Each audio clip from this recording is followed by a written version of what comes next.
You are listening to the Scars and Guitars podcast series that syndicates for the A-List Online. My name is Andrew Mackay-Smith. The interview subject I have coming up for you is John Corabi. John was, of course, a member of Motley Crue for an album and an EP. He was also in The Scream, Union, and he's currently in The Dead Daisies. On the other band he was in was ESP, the Eric Singer Project, the fella that is currently wearing the Catman makeup in Kiss. The reason for the conversation is to promote John's upcoming Australian tour. I'll read out the 4 dates. Thursday, March 28th, he's playing in Sydney. Friday, March 29th, he's playing in Melbourne. Saturday, March 30th, he's playing in Brisbane. I will try to get along to that one there as he is playing upstairs at Crowbar. I think it's upstairs anyway. It's called Crowbar Black, so it must be the upstairs area. And on Sunday, March 31st, Adelaide at Enigma Bar. John's a really cool guy. To say the least. What I was able to do here about 20 minutes into the discussion, we had to end because he had to jet off to the rest of his interviews, but then he very kindly offered to extend the invitation for the conversation to continue. So I took him up on it. So you'll hear a bit of a break and then we'll cut back in, and so that's why it sounds a bit disjointed after the 20-minute mark, but there's a whole heap of really good, great and interesting content there for you to wrap your ears around. Hope you enjoy this one, because I certainly enjoyed having a conversation with the legendary John Corabi. Here we go. Smith calling for our chat. How are you going? I'm all right. How you doing, buddy? Mate, I'm plugging away. It's a very bright, I wouldn't say balmy, that'll come a bit later on, but very bright morning over here on Thursday, and there's not a cloud in the sky, which I believe will change to severe thunderstorms in the afternoon, which is not really unusual for my part of the world here in Queensland. So right now, this is your autumn. Yeah. You wouldn't know it, though. It's supposed to be autumn, but it was like 38 degrees yesterday, I think, or the day before. 38 degrees Celsius, which is probably about 115, I think it is, in Fahrenheit. No, let me see. 38. No, it's probably about 90 degrees, 90. Yeah. So, 90, yeah. You know what? F you. I'm sitting in rainy, cold. I have no sympathy for you, my friend. I'm sorry. This interview is over. You've done your dash. Yeah, I've done my dash. Don't rub it in. You're sitting in sun. I'm sitting in a mud-soaked, fucking balmy, cold, rainy day in upstate Pennsylvania. Oh, I'm on tour right now, so I've got a day off, and I'm just kind of chilling. But I was just sitting there going, "Fuck." You're gonna pull the weather card, are you? Pull the weather card, yeah. Well, actually, it's really interesting because I've done almost 400 of these interviews at this point, so I've spoken to a lot of the metal guys and the black metal guys in Norway and Scandinavia, and sometimes we do not FaceTime, but we do Skype interviews where we're actually on video, and they actually show me outside their window, and there's forget about inches of snow, feet of snow outside of their house.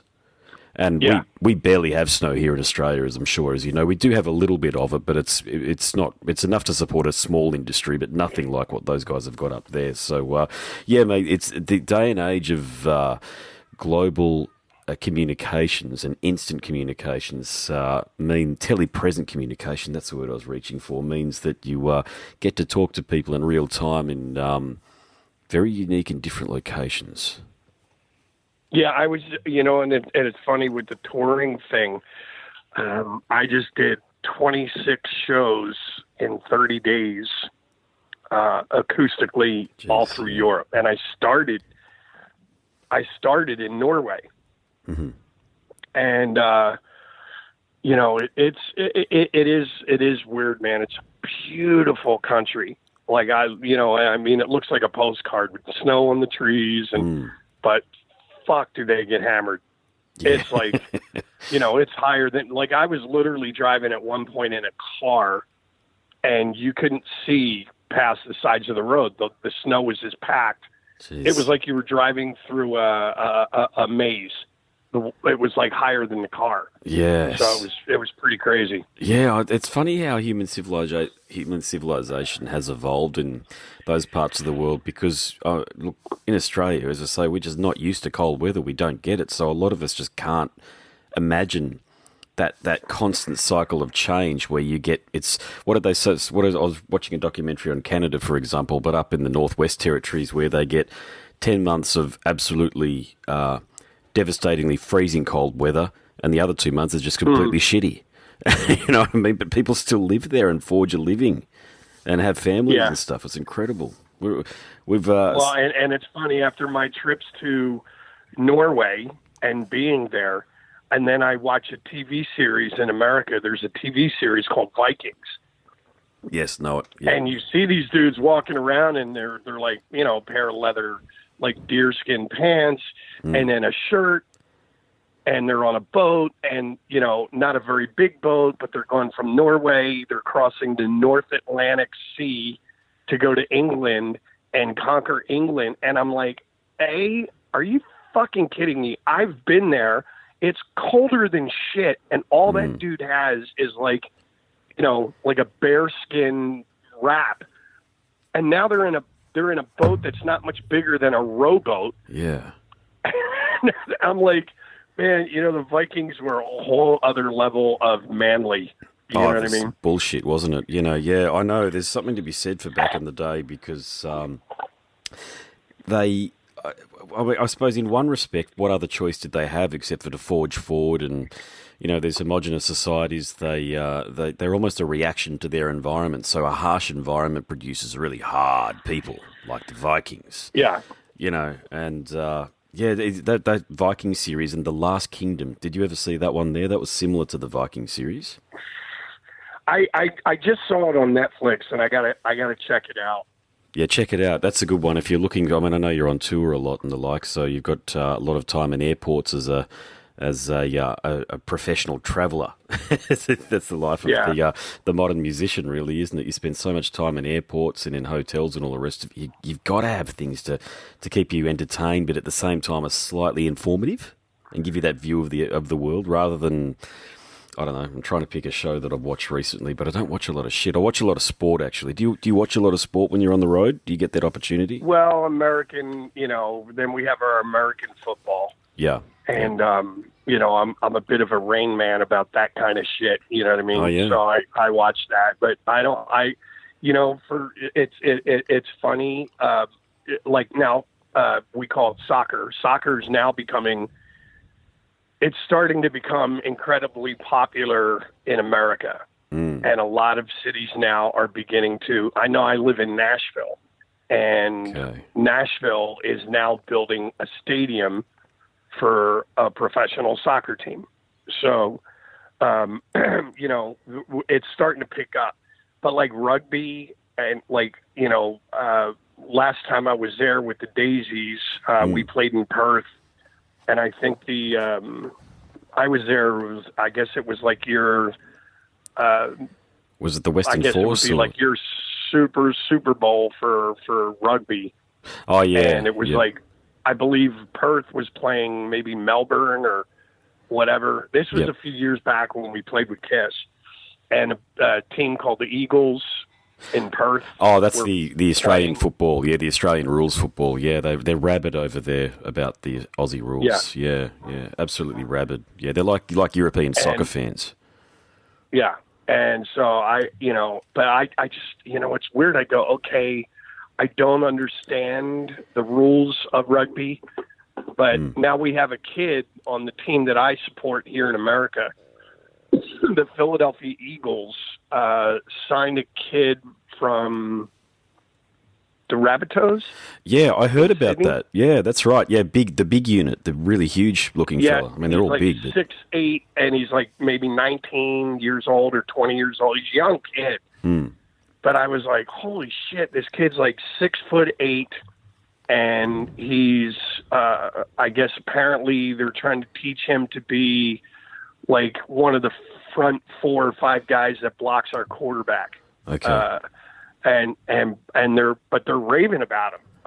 They're like, the kid is just, he's 6'8", and he's like 350 pounds or 360 pounds, and he runs like a deer. Oh yeah. He's just a freak. So, you know, I'm starting, you know, to get a little more, worldly. Let's put it that way. Yeah, no, I'm hearing you. Yeah, we there's a few Australians playing in the NFL at the moment. I think we had a fella called Jared Hayne who actually in about an 8-9 month period or so went from playing rugby league to playing for the San Francisco 49ers. He was actually in the team. Yeah. I don't know what he was playing. I don't know the game well enough, but I think he was the running back, and he was another one. He was brutal, but the Philadelphia Eagles have a guy that was from the Rabbitohs, and then we have another kid. I believe his name is Cameron Johnson or something like that. He was in a soccer league from Australia, and he's one of our kickers. Okay, and right. Yeah, that kid is like, they're just like, this kid kicks the football like 80 yards, and it's just it's crazy. Yeah, Severio He's Rocca. Really special. Remember Sav Rocca? Who did he play for? Was it the Pats? Sav Rocca went over there about 10 years ago or so and did quite well doing that. Yeah. Yeah, I can't remember who he played for, but I remember watching his highlights, really. It wasn't bad. I mean, to be honest, man, like, the money that you can earn over there dwarfs what you can earn in the season over here. Like, it's 20 times the amount in a lot of instances. Yeah, I know our tour manager... Our tour manager, Tommy, he was our sound guy with the Daisies, and Tommy Dimitrov. His son is actually in a league now, a soccer league in America, and he's playing for I think they're called the Seattle Sonics or whatever. It's a soccer team. Yeah. But he said the same thing. He goes, the money that America pays their athletes is way better than the money that they'll make, unless you're like one of those, superstar guys. You just don't make very good money. No, that's right. Yeah, there's a lot of talk about that with the there's potentially going to be a global rugby championship because in the United States, you guys have started to pick up on sevens rugby a lot, which is going to influence the 15-a-side game, which is the bigger version of the game. And there's very strong talk that in the next 2 or 3 years that a professional competition will start, and it'll include the USA. That's going to have a massive effect on the Southern Hemisphere sides, actually, because we just don't have the money, mate, to compete with the money that will be available in North America and is currently available in Europe. And players have got to come from somewhere, and countries like Australia, New Zealand, and South Africa are where the players do come from. Okay. So yeah, it's all about broadcast rights. You know all this stuff. It's where there's more eyes that watch screens tends to be where the money goes. Actually, in every instance, really, that's just how it works. Certainly with sports broadcasting. Yeah. Mate, we'd better talk about this tour of yours. Yeah, because I'm just checking now. I was looking at the schedule that Andrew or John sent me, Howard. Yeah. And I got another interview in like 8 minutes. 8 minutes, yeah. Well, we'll fit this in. Well, what I'll do is, mate, I've got a podcast series, and ironically, most of the people listen to it in your part of the world there in the United States. So this conversation, man, is fantastic because I think it gives people an opportunity to sort of see behind the musician, if you don't mind me saying. So if you're cool, yeah, no worries. I'll release the whole thing. But man, let's talk about this tour because look, I'm in my 40s, so of course I remember when the self-titled Motley Crue album came out, and I liked it then, and I still like it now. I loved its harder edge compared to some of the more glammy stuff that Crue was known for through the 80s, because being in my early 40s, of course, grunge and death metal and all the rest of it, I was into all of that stuff at the time as well, so this Motley album really fit in with all of that, and your persona as well, I think was far more suited for the era than what Vince's was. But you got that album there, and you've got the Quaternary EP. So there's a cohort of fans that revere the album. And the other thing that I've noticed too is they're typically not Crue fans. They're either fans of yours or they're fans of music in general. But with all due respect, they tend to scoff at Crue because they see it as a bit of a, I don't know, what can you say, as a serious rock and roll band, but they like the seriousness of the work that you brought to the Crue. So, mate, did you think that 25 years later you'd be in a position where the people were asking for you to tour and clamouring for a performance of the album? Yeah, and it's funny because I kind of stopped doing the shows like just because when I come over there, I'm basically doing the Motley record in its entirety as it appeared on the record. So like even the order of the songs on the record, that's our set list. And it was really cool. I started doing them on the 20th anniversary, and we did a good run, and then but it started to get crazy. Like I would do the shows. They were advertised as such, Live 94, and people would come up to me and go, "Man, that was awesome. But I'm a little bummed out you didn't play any Scream or any Union or any Dead Daisies." And I'm like, okay, so I need to rethink this. And it was funny because I initially tried to talk to my agent when he told me about it. I said, well, are they sure they want, just the Motley thing, like 4 shows of just that?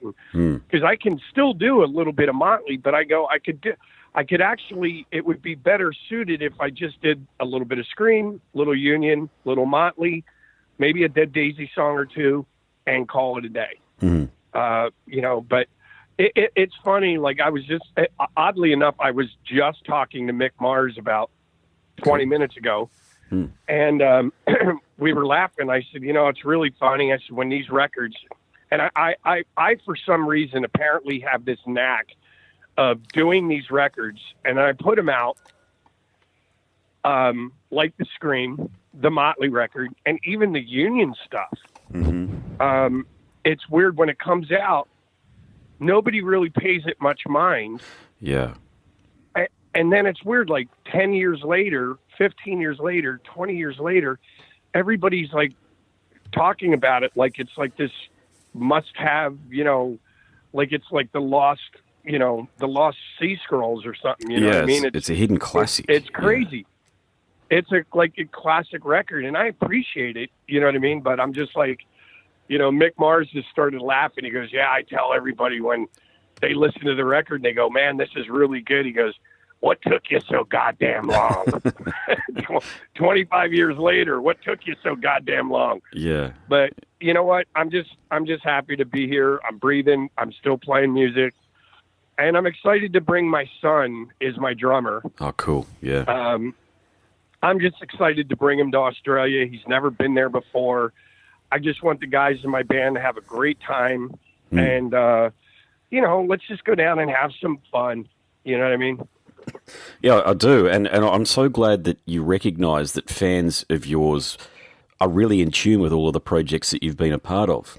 So there's Scream, to your point, ESP, Union. You're even in Rat for a period of time. I think you toured here in 2007 with Rat, and then there's Brides of... Yeah, but I never really contributed. I contributed a couple songs on the very last record they did when they were on Roadrunner. I guess it was called Infestation. Okay, yeah. I contributed to that record, but I never really contributed to Rat as far as any recordings go. I was just, I was kind of taking a little bit of a mental break. It was a way for me to just go out and do what I love to do, play music and tour, but not have to worry about how many tickets were sold, how many records were sold, how many T-shirts were sold. I just showed up. I did my job. I did what they asked me to do. And it was kind of a bit of a mental, I was on vacation for like 7 years. Yeah, I understand. I mean? Yeah, I absolutely understand where you're coming from. Yeah, but that's an important point. You still actually contributed creatively to Rat. So everything that you've been a part of, you're obviously very creatively driven. Okay, so I've seen your songwriting credits across plenty of stuff, even Generation Swine. You've got songwriting credits on Generation Swine, and I don't think a lot of people will realise that. And for people listening, Generation Swine is a Motley Crue record that Motley Crue obviously released in '97 after John's departure and Vince came back in. But the songwriting there, I can hear that it's you actually, because it's not that Motley Crue style songwriting with Vince. It's got your fingerprints all over it. Yeah, and it was a very experimental record. That was much to my, to be quite honest with you, I was trying to just get them to be themselves, but they were hell bent on, that was the record that I did with them was really, I mean, it went platinum, but it was like probably the worst selling record that they had ever had. And everybody, you kind of get into a panic mode. Again, I was just talking to Mick about this. You get into a panic mode and you think you have to reinvent yourself. Yes. And I'm like, it's not about reinventing yourself. It's just about being persistent and staying the course. And, it's that old adage, these jeans are out of style. But if I hold on to them for 10 years, they'll be back. You know what I mean? And it's the same thing. Just keep doing what you do. Yep. Stay true to yourself and just keep plowing forward, man, and the rest of everything else will catch up to you. Indeed, yeah, it does. Mate, I feel like we've got heaps of things to talk about, but God, the nature of these phone and grinds, mate, as I call them, mate, is you've got the other one coming through shortly. So, mate, thanks heaps for thinking of us and coming down, hey, and the other thing too, I've always wanted to have a chat to you, so it's a bit of a thrill for me to be able to do this, because I one of my favourite albums is the ESP stuff and Union. Well, honestly, Andrew, if you need more, I'll be done in, let me see, it's 5:20. I'll be done in like an hour and 20 minutes. If you want to call me back and ask me some more stuff, that'd be fine. Okay. I've only got 5 more interviews. But if you've got another 20 minutes, the other one's coming in now. Yep. But if you want, call me back in like an hour and a half, and we'll finish up. You can ask me some more stuff. Okay, mate, I'll do that. That'd be wonderful. Thank you so much, eh? All right, buddy. Rowan's calling now. I gotta go. Okay, mate. No worries. Talk to you. All right. Bye. See you. Bye. See you. I'm all right. So here's the deal, buddy. I don't know if John called you. Yeah, he just texted. The last interview is running a little bit late, and I don't know when they're going to call. Right. So I can talk to you until they call. Okay. You know what I mean? Yeah, no worries whatsoever, mate. I was trying to think where we're at. I've just dropped the kids off, actually, at school. So, God, where were we at? Were we talking about Union or ESP? I think it was one of the two, or maybe we dived into a little bit of Rat, actually, and your contribution there, and the tour that you did in 2007 in Australia, and how you were saying it was a break for you.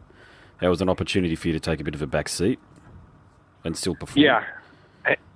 Yeah, well, it's weird. Like when you're in a band like the Scream or Motley or Union, when you're kind of part of the ship, you're so worried about how many tickets were sold and how many records were sold and where did we chart and, all this other stuff. So when the opportunity came up for me to, basically I was replacing, Robin Crosby. Okay. Yep. Warren and Bobby, we all knew each other, and they just offered me a job to sing backing vocals and play some guitar. And, not to sound crass, but I just went on tour. I was playing music. I was doing something that I feel I'm good at. And I was just kind of getting paid on Friday. Yes. Okay. I didn't have to worry about any of the other things that are involved in the business. You know what I mean? It was definitely a mind relief. I bet. Well, those guys, they still haven't got their shit together, if you don't mind me saying. There's Bobby Blotz's version of Rap, which I think that he and Juan went to court together, and I think Juan's now got the name. I don't even think he's doing that anymore. And, quite honestly, I love all those guys. They're all great dudes, and they mean well. But I truly have never seen a more dysfunctional. I mean, even Motley Crue, who it's common knowledge, don't like each other, but they still manage to figure out a way. Like, okay, we've got fans; they want to see the four of us on stage. How do we make this work? Yes. And they've figured it out. And that's the thing. Like, a lot of people look at me and they go, "You're an idiot," whatever. But like the night that they got offered that deal with Roadrunner, I was in the band. I was the guitar player. I played at the House of Blues in L.A. when the guy showed up and offered us the deal. And I literally called them the next day and I said, I quit. And they're like, well, we just got a record deal. Why are you quitting? And I go, because you guys can't get through a rehearsal without wanting to kill each other. I'm not going to go stay in South Carolina for 3 months and write and record a record. You guys can't get through a rehearsal. Yeah. And, it's unfortunate. I left. And then as it turned out, they, the egos and the infighting, it just all imploded anyway. Yeah, and look what it was exactly what I thought it was going to be. And that comment that you made about, it's Motley Crue are famously dysfunctional. For Rat to be more dysfunctional than them, just from an outsider's perspective, looking at it, mate, things just must be diabolical when you get into a rehearsal room or close quarters like a tour bus. So to your point, mate, how the hell could you move to the Carolinas and record an album with them if they can't get through a meal together? It was crazy. Like, when I first joined the band, they would say, okay, we're going to start rehearsing at noon. And I'm not bullshitting. Like, we would literally, at the time, it was me, Robbie Crane, Jizzy Pearl, and then Bobby and Warren. And me, Robbie, and Jizzy would show up at noon, and then Bobby and Warren would just sit there and bicker. Yeah. Because Warren would say Bobby's playing the songs too fast. Bobby would say you're playing them too slow. And it would literally be a 2-hour, argument. Yeah. On Bobby'd be like, dude, I know what I'm doing. I've been playing these songs for 25 years. And Warren's like, yeah, and you've been playing them wrong for 25 years. And it was just there's absolutely no respect for each other in that band. And so it got to the point where we would literally leave. We would literally leave to go get a sandwich or something. Like, they'd start arguing, and we would leave, go get a sandwich, and come back. They'd still be arguing and had no idea we left the room. Yeah. So I'm just like, and honestly, I've been doing this long enough to know that I love playing music. I love doing what I do for a living. But I don't want to be around something, or I don't want to be involved in something that doesn't allow this to be fun or enjoyable. It's not always going to be fun, but it needs to be enjoyable. Yeah. And I just said, you know what? I'm out, man. Like, I see this. I know where this is going. And as it turned out, Carlos Cavazo replaced me. Mm-hmm. And it was hilarious because Carlos and Robbie Crane would be calling me on a somewhat daily basis going, dude, you're like a fortune teller. Like, the whole writing process and recording process was, it was like pulling teeth. It was basically, and then they'd get songs recorded and they would, and then they would just sit there and figure over who wrote what part and who was lion's share of the publishing. And just like every band that I've ever been in, obviously now I'm a solo artist. Yep. But when I was in the Scream, it didn't matter. Like, I can honestly sit here and say there was 12 songs on that record. I guarantee you I wrote 10. I wrote the majority of the other 10 songs. But I didn't care. I just wanted things to be even and quiet. So I go, you know what? Let's split everything equally. Yeah. You're a team player, mate. You've always given me that vibe. Same with the Motley record. Didn't matter who wrote what or who wrote more or whatever. That record sounds the way it sounds. Excuse me, I had to sneeze. No worries. That record sounds the way it sounds because of the way Tommy played on that record, because of the way Mick played on that record, because of the way Nikki played on that record, and because of the way I played on that record. And you know what? At the end of the day, if everybody shows up and does their job and you know what I mean, does their thing, it's going to translate to record sales. So why not split everything equally? Yeah, indeed. You mentioned someone there, and I've always wanted to ask somebody close to him about this. It's not about his personality or anything, but Nicky as the bass player, it's probably the ironic thing about Nicky is that as a bass player, the least amount of copy out there and the least amount of information out there about him is about his bloody bass playing. But for somebody who was in the studio with him, what was he like as a bassist? In other words, could he do things in a couple of takes? Was he one of those types of bass players? Because his bass line, I'm a bassist, you see, so I've played along to some Crue cups, and they're fairly straightforward, but they tend to be the backbone of the rhythm, of course, as a lot of bass is. So it's like Pete Way from UFO, very similar to him. I always found his bass line. So was he? Listen, Nicky knows his limitations. That I'll just put it that way. Nicky knows what he's really good at, and he knows what is a little out on the limb for him. And he sticks to what he does well. And Nicky's strongest suit is, like he's been the brains and the songwriter. He was the songwriter for the longest time for that band. So the thing I will say about Nicky is when he would go into the studio, he'd be listening to the song. Now, he's not the type of person where you can go, hey, let's just jam. Yeah. And he's not going to come up with things that are brilliant in a jamming situation. But what Nicky would do is we were jamming as we were writing these songs. And as we were jamming, he was thinking about the parts. What would accent that beat that Tommy's doing, or that vocal that John's doing, or that guitar part that mixed? Like, he was always thinking of it as a songwriter. Mm-hmm. So while we were jamming, he was thinking about what he was going to do. Then he would take his bass, he'd go home, and we'd always record everything. And then he would go home and he would find what he thought was the best part for that song. Yes, okay. And he did it. And he went into the studio and he played it. Now, Bob Rock has a way of challenging everybody and making you want to do better. So there was some things where Nicky went in and he was set, and then there was other things where Bob said, let's expand on this a little more. And, but Nicky's the type of guy, like, he's not going to sit down and play like Paul McCartney or John Paul Jones right out of the gate.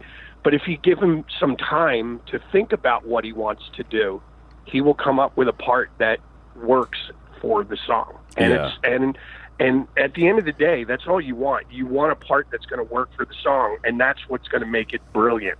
Well, I suppose... You know what I mean? Yeah, I do. Yeah, absolutely. I've spent enough time in the studio to understand, not heaps of time, nowhere near as much as yourself. But, being a bassist is I've got to say, as a musician, it is never easy when you're in that collective space, because you're often putting your part down last, and you've got to make a creative bass line that stands on its own 2 feet, a bit like what Bob Daisley used to do, although he was a songwriter, of course. It's a bit different. But the thing about Bob Daisley's bass lines, and when I was certainly playing in rock bands, I used to model my playing on a cross between him and Doug Wimbish from Living Colour, because I like a lot of the slap bass as well. But I'd often say... Right. If I was given a part where there was some wide open space, I thought, well, what could I add in here, and how would Bob approach it, or how would,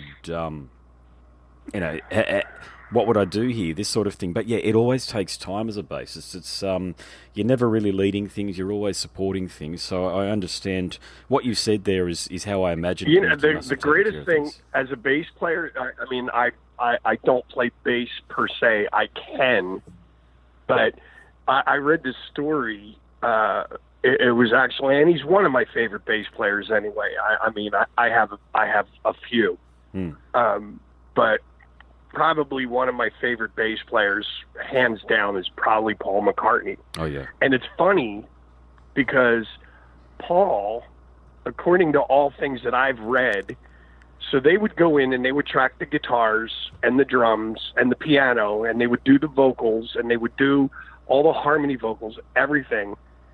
And the last thing to go on was Paul's bass. And he would go back after everything was done, and he would go back and he would create these bass lines that actually filled up the gaps. And it's crazy to me. Like to me, one of the greatest bass lines I've ever heard is what he plays on Penny Lane. Okay. That do do do do. It's like a walk. Do. Yeah, it's so fucking brilliant. And it doesn't walk. It's walking, but it doesn't step on anything. It's so genius. So to me, like McCartney's just hands down. Like I said, I've got a few bass players that I just think are sick, insane. You know what I mean? Like I love Paul McCartney. I love John Paul Jones. I think is just he was like the hidden weapon in absolutely. Zeppelin. People don't would have never understand been that. Zeppelin without him. Yeah, exactly. Yeah. I'm so glad you say that. Yeah. I loved him. Another one that gets, from another band that gets absolutely no credit at all, like Grand Funk Railroad, still to this day, it's a crime that they're not in the Rock and Roll Hall of Fame. They never will be. Mm-hmm. After selling, now, Motley Crue will probably get in after selling 40 million records. But I think globally, I think Grand Funk Railroad sold 50 or 60 million copies of the records, maybe more. And they're just so underrated and just so swept under the rug.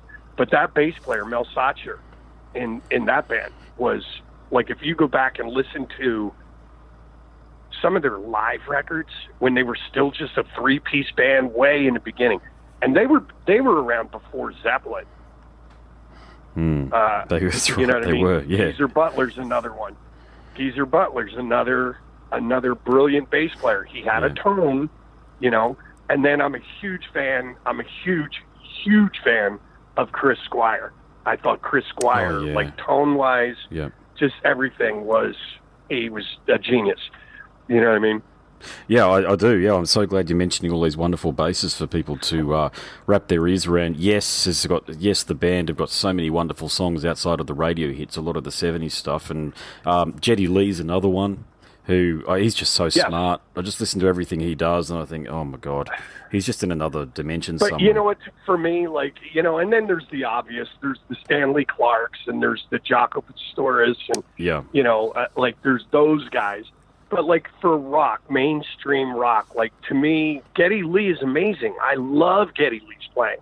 But Chris Squire really kind of said, hey, this is prog rock. We're going to take this. I've got this prog rock thing down. Oh, and I'm going to back it up with an image, and I'm going to back it up with a tone. I saw them when I was a kid, and I swear to God, he did that. He did that bass line in there were so many that I can't even remember, but when he went into that keyboard bass section of Roundabout, I thought my chest was going to cave in. That was probably the greatest bass tone I think I've ever heard in my life. It was like, what did he holy use? Shit, this guy. Was he using an alembic bass? I don't know what he was using. He was what he had on stage was just, he had a Rickenbacker bass, and it was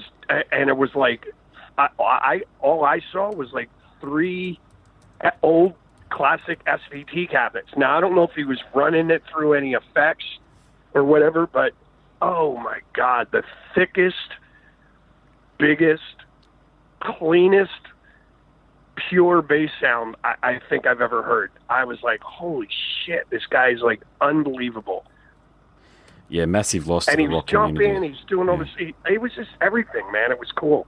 Yeah. He was cooler than shit. Yeah, you mentioned somebody a little, or you mentioned a band. Okay, so you talked about Grand Funk, but of course Grand Funk these days do contain one of your former bandmates, and that's Bruce Kulick. Yes. So I had a chat to Bruce about 2 years ago or so, a bit very similar to you, mate. The thing that I really like about talking to you guys that have been there and done it, you seasoned professionals, is you're very congenial, you're very easy to talk to. So, I mean, the ESP album and what you guys were doing together, do you think that gets, Union, it's Union, isn't it? So Union, do you think you guys get enough credit for doing that stuff? Because you must be aware that musicians in particular, people like me, lifelong musicians, been playing an instrument for, say, 25 years, almost 30 years at this point, we really love that stuff. So does that still resonate for you? And you know what's funny? Again, I think I mentioned it to you earlier. I have this incredible knack of doing these records and, now the Scream was starting to pick up and build quite a bit of positive feedback. The Motley record, we all know what happened there. Like, I mean, that thing, even though it went platinum, it was still the worst selling record that Motley had. The tours were horrible. It's become like this weird thing. Like, I in hindsight, if Tommy, Nicky, and Mick were to call me now and we were to go out and do that record live, it would probably be a completely different story now. Oh yeah, for sure. Yeah. It's the weirdest thing. And it's the same with Union. Union, we were doing really well in Scandinavia and some spots in Europe, but nobody gave a shit about that band. Then. Now, they've boxed up the 2 studio albums, and it's hilarious because I've had offers for the band to do the Monsters of Rock cruise, to do some touring, and I think now, if that band went out and didn't write another note of music, if we just went out and played the songs that we wrote 20 years ago, it would be stupid. So it's funny. I go, man, I'd really like to do a record that actually sells well while I'm alive. You know what I mean? So that I could actually maybe go out and buy myself some kind of cool sports car and enjoy the fruits of my labor. But it's just weird, man. It's some weird thing where it's like this. Every record that I've ever done is now like some weird cult classic record that everybody's like, oh man, it's so great. Equally, I still do acoustic shows, and there's equally as many Union fans as there are Motley fans, as there are Scream fans at my shows. It's the weirdest thing. I reckon yourself and Richie Kotzen are the most credible musicians insofar as everything you guys have ever done has been excellent. Really high quality stuff, and stuff that, to your point, and fans get this, because this is the wonderful thing about the internet. So for all of the negative bullshit that the internet gives us through social media and trolling and all of that sort of stuff, it's an archive of all this wonderful music for anybody to access, not just anybody with funds, but for anybody to access. So consequently, people are able to dive back into these albums from the late 80s or the 90s and review them with fresh ears. The same goes for, here's a good question for you, okay? Vito Bratta from White Lion, I think he's one of the greatest guitarists that I've certainly heard on an album. Were you ever in a position where there was a possibility you guys could have worked together? I've never read anything about it. I'm just talking to you now, so I'm just bringing it up because I think it would be a partnership for the ages, that one there, yourself and Vito.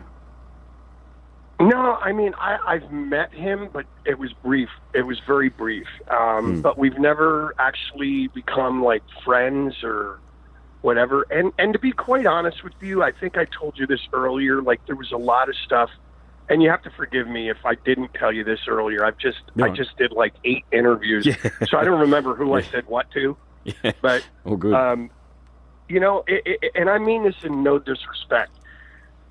I wasn't a big fan of a lot of the 80s bands. A lot of it, it just kind of went, it went over my head. You know what I mean? Yep. If you listen, even still to this day, if you looked at my, all the music on my phone or my iPod, 99% of it is all from, I mean, to me, the greatest era of music, and this is only my opinion, is from when the Beatles, I guess, did, I don't know which came first, Rubber Soul or Revolver, but whatever Rubber Soul did. Records came. Rubber Soul came first. Okay, so from Rubber Soul, which I believe was 65 or 66. Yep. So let's say 1965. So from 1965 till 1980 was probably the greatest 15 years of music that ever. Like from a purely, maybe not record sales wise. I mean, obviously, if you look at the 80s and the Bon Jovis and Motley Crues and White Snakes, and I mean, there was probably more records sold in the 80s than ever before. Yep. But from a creative point of view, I was more into, oh, shit, George Harrison discovered a sitar, and now they're using sitars on their music, and they're using tablas, and you know, it was just like this crazy, and then, you know, it wasn't that unusual for someone to go see, you know, like go see a show at where I grew up in Philadelphia. You'd go see a show, you know, one weekend you'd go see James Taylor, and then, you know, a week later you'd go see Black Sabbath, and then you'd go see Foghat the week after, and then you'd go see Bob Seger or Yes. It was so eclectic and so creative. There were so many different, you know, it was just rock and roll. Yeah, exactly. Such a good point. Yeah. It just kind of all fell under that umbrella. So you're like, oh, I love rock and roll. It wasn't as divided and categorized as it is right now. Yeah, yeah. You know what I mean? Oh, I do. Yeah, it's a real issue with a lot of young people these days in terms of getting into music. Where do you start? So, of course, the youth genres these days are deathcore and metalcore. You've probably heard of these genres, and I do interview a lot of these bands, and a lot of these young men and ladies, man, they're very sharp and they really want to play music. But man, I'm a bit like you in that I come from a bit of a different era to what these younger people who are sort of between the ages of 19 and 25 are coming through, and there's a lot of pressure, I think, for them to conform to genre tags and to not introduce new elements, if you like, because the other thing is, too, I think the internet trolls haven't helped that, because a lot of these young people are still vulnerable. They're still feeling their way through life. They're not fully fledged adults yet, you know. They haven't had their heart broken enough, and they haven't been ripped off yet enough, and they don't have kids, and you know, they don't have all of these things that tend to ground you. You know, I think a lot of this that these kids are listening to now, and the way they're programmed, it's kind of the industry is complaining about the music. Everybody's complaining. There's no money. Things aren't the way they used to be. Well, it's all self-inflicted.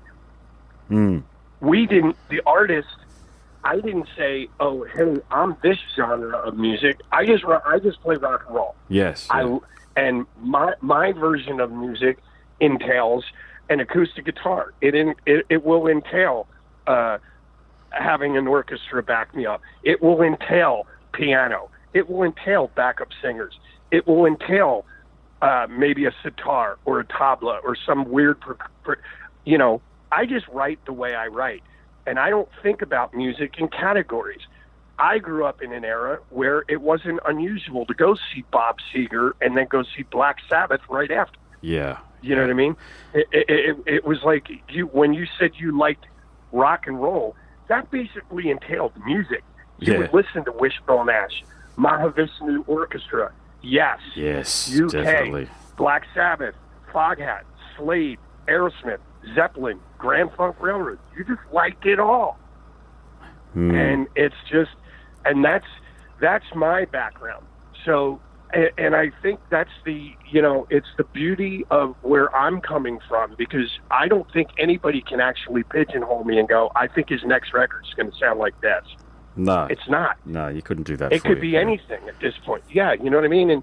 And I think that's the beauty of my thing, but the sadness of like a lot of these kids nowadays, the industry created these categories. The industry, and when I say industry, the record sellers, the record companies, the radio stations, even to a degree, the press. Now there's magazines that are just dedicated to, you know, death metal, and then there's classic rock, and there's like, you know, no, dude, it's music. Doesn't matter. It doesn't matter. Stop with the categories and, you know, enjoy the music. You know what? There's some days when I'm driving my El Camino and I want to step on the gas, I'm going to listen to Ace of Spades by Motorhead. Yes. And then there's other times where I'm just kind of hanging with my wife in the RV, and she wants to listen to this Sirius XM station called The Bridge, which is basically all stuff like Gordon Lightfoot, James Taylor, Carole King, the Eagles. It's a little bit of everything, but it's a little, you know, but it's everything. Bob Seger, Rod Stewart, you know, it's everything. Yeah. And it's just crazy. You know what I mean? I hate the category thing. Yeah. I don't want to fall into a category. I want to be, you know, whatever. I think you've transcended it. I think that's the word. I think you've managed to do that. And so the Scream's a bit harder edged, and then you've got bands. The thing that you could never. You've always surrounded yourself, and you are an excellent musician. That's the key thing with you. So you know that when you listen to an album that you've been associated with, it will contain very, very good musicianship.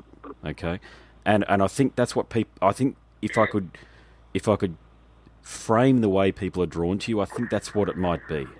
And I think the fact that you've had a very clean nose through your career too probably helps a lot too, because I think a lot of. Well, and you know what? At the end of the day, I'm kind of convinced now that I'm just never going to be that guy. You know, I used to kid around, and each record I go, you know, they're like, "Well, what are your expectations?" And I go, "I just want to sell one more record than Michael Jackson's Thriller, and I'm just going to retire to an island." Yeah. But I've kind of given up on that. Like, I just, you know. It was funny. It was a joke, but you know, at the end of the day, like I think every musician goes in with every record and they go, "Oh man, this is the one. This is the one that's going to put me over the top." Yeah. And now I've just kind of. It's not that I don't want to do good records. I do. But I just think I've taken all the expectations out, because if you really look at the music industry now, nobody's making any money selling records at all. That's right. Even bands like Kiss and Aerosmith now are going, you haven't done it. The people were asking them, you haven't done any records in like 10 years. Yeah. And they're going, why would we? We're not making any money anymore. So, end of the day, I'm trying to find the beauty in the blemish now. And the beauty of it is, you know what? Nobody is selling any records. So you know what that means? That means I don't have to worry about pitching a hit song to a radio station. I don't need to worry about having the hit song that, you know, Kerrang! Magazine or this magazine or that. Like, all of those expectations now are gone. It's now liberating. I can just be an artist, and I can just do the best record I can. And if I want to do a blues song that lasts 9 minutes, you know, I can do that. Go ahead and do that. That's the beauty of there are no expectations now. So I'm trying to look at it this way, and I've just kind of convinced myself, you know what? It's not about selling 10 million and having a massive bank account. Although that'd be nice. Station is calling. All right, mate. I really appreciate your time, brother. Thank you. All right, buddy. Thank you. Thanks, brother. No worries. Catcha. Bye-bye. Bye-bye. You have been listening to the Scars and Guitars podcast series that syndicates for the A-List Online. My name is Andrew Mackay-Smith. That interview subject was John Corabi. Thank you so much for listening.